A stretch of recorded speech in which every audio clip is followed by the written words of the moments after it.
Stéphane Turc a assisté libre à son procès et c'est libre qu'il s'apprête à quitter la salle d'audience. Le bijoutier de Nice n'ira pas en prison.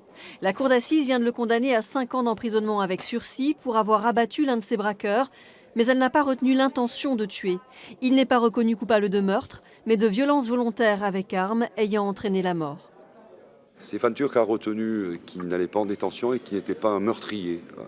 En nous remerciant avec Gendel Yassen, ce sont les seuls mots qu'il a prononcés, c'est merci et je ne suis pas un meurtrier. Ça ressemble quand même à un acquittement, ça a la couleur d'un acquittement. Ce n'est pas un acquittement, c'est une espèce d'acquittement Canada Dry. Une réaction s'il vous plaît, une réaction. La famille d'Anthony Asli, le jeune braqueur tué, a accueilli le verdict avec un grand calme. À leur avocat, ses sœurs ont confié qu'elles n'étaient pas insatisfaites de cette condamnation. Au-delà de la valeur de la peine, la partie civile veut retenir le message de la justice. La Cour d'assises des Alpes-Maritimes a rendu une décision, mais en même temps envoyé un message très fort.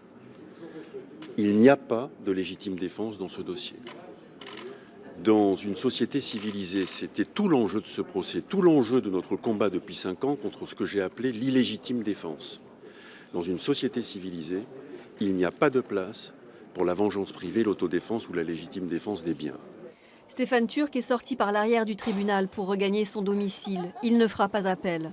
Il y a un mois, le second braqueur de sa bijouterie a été condamné à 10 ans de réclusion criminelle.